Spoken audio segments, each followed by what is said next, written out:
CPIM ഇന്ത്യയിലെ ഇടതുപക്ഷ പ്രസ്ഥാനങ്ങളിൽ ഏറ്റവും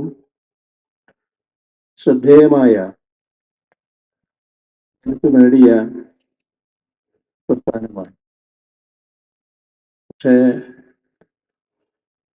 സ്വാഭാവികമായും ഇടതുപക്ഷത്തിന് നേരെ തിരിയുന്ന എല്ലാ ശക്തികളും CPIMനെതിരെയുള്ള ആക്രമണത്തിൽ കേന്ദ്രീകരിച്ചിരിക്കുന്നുവെന്ന് സമീപകാല സംഭവങ്ങളെല്ലാം പരിശോധിച്ചാൽ നമുക്ക് കാണാൻ കഴിയും. അത് CPIMന്റെ ഒരു പ്രത്യേകതയാണ്. വലിയ മഹാശക്തിയായി വളർന്നില്ലെങ്കിലും CPIMനെ ഒരു ആപൽ ശക്തിയായാണ് ചൂഷകവർഗം കാണുന്നത്. സാമ്രാജ്യത്വവും മുതലാളിത്തവും അവരെ പ്രതിനിധീകരിക്കുന്നവരും എല്ലാം ഇതിനെ ഭയപ്പാടോടെയാണ് നോക്കിക്കാണുന്നത്. ഏതിനെയും അങ്ങനെ അവർക്ക് വീക്ഷിക്കാൻ സാധിക്കും. പഴയ സംഭവം ഓർത്താൽ കേരളത്തില് ലോകത്താദ്യമായി തെരഞ്ഞെടുപ്പിലൂടെ കമ്മ്യൂണിസ്റ്റ് പാർട്ടി അധികാരത്തിൽ വന്നു. ഒട്ടും നിയമവിധേയമായ രീതിയിൽ കാര്യങ്ങൾ നിർവഹിച്ചു പോവുകയാണ്. ഈ നാടിന്റെ, നമ്മുടെ കേരളത്തിന്റെ ഇന്ന് കാണുന്ന അഭിവൃദ്ധിക്കെല്ലാം യഥാർത്ഥത്തിൽ അടിത്തറയിടുന്നത് ആ സർക്കാരാണ്. ആ കാലം നമ്മുടെ രാജ്യം സ്വാതന്ത്ര്യം നേടി 10 വർഷം പിന്നിട്ട കാലമാണ്. സ്വാതന്ത്ര്യം നേടി 10 വർഷം പിന്നിട്ടെങ്കിലും ബ്രിട്ടീഷ് സാമ്രാജ്യത്വത്തിന്റെ ഭരണരീതികൾ വലിയ മാറ്റമൊന്നും ഉണ്ടായി എന്ന് പറയാൻ പറ്റില്ല. ബ്രിട്ടീഷുകാർ പോയി, നമ്മുടെ രാജ്യത്തിന്റെ പ്രതിനിധികളായ പുത്തൻ ഭരണാധികാരികൾ വന്നു. പക്ഷെ രണ്ടു കൂട്ടരുടെയും നയങ്ങൾ വലിയ വ്യത്യാസം ജനങ്ങൾക്ക് അനുഭവപ്പെട്ടില്ല. അതിലൂടെ പാവപ്പെട്ട കർഷകരും തൊഴിലാളികളും മറ്റു ജനവിഭാഗങ്ങളും വലിയ തോതിൽ ആക്രമിക്കപ്പെട്ടു. സ്വാതന്ത്ര്യാനന്തര ഇന്ത്യയിൽ എല്ലാവരും പ്രതീക്ഷിച്ചത് ശക്തമായ ഭൂപരിഷ്കരണ നടപടികൾ ഉണ്ടാകുമെന്നാണ്.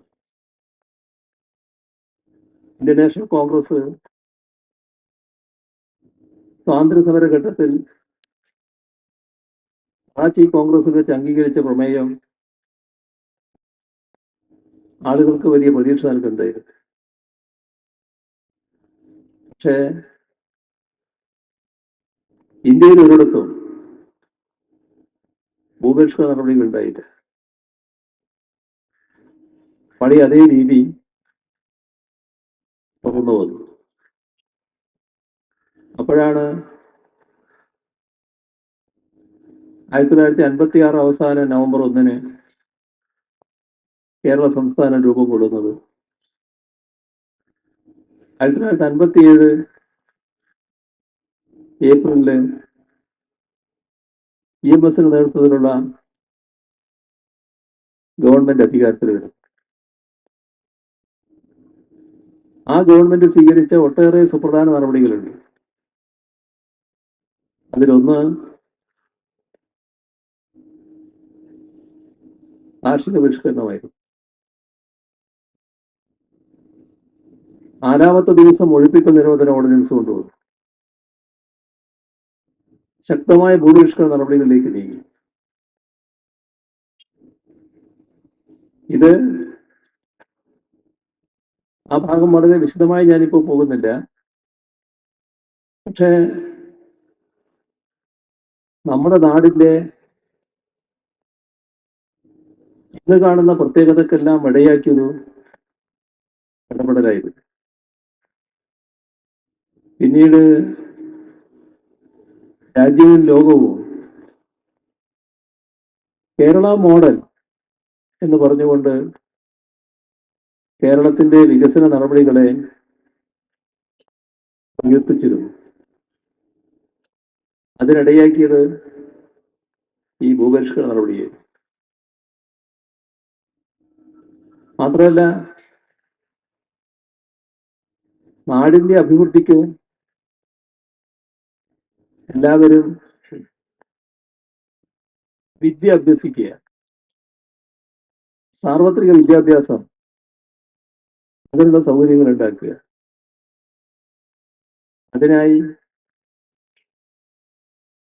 വിദ്യാഭ്യാസ നയം കൊണ്ടുവന്നു, പരിഷ്കരണം വന്നു. സ്കൂളുകൾ ധാരാളം പുതുതായിട്ട് സ്ഥാപിക്കപ്പെട്ടു. നമ്മുടെ രാജ്യം ഇപ്പോഴും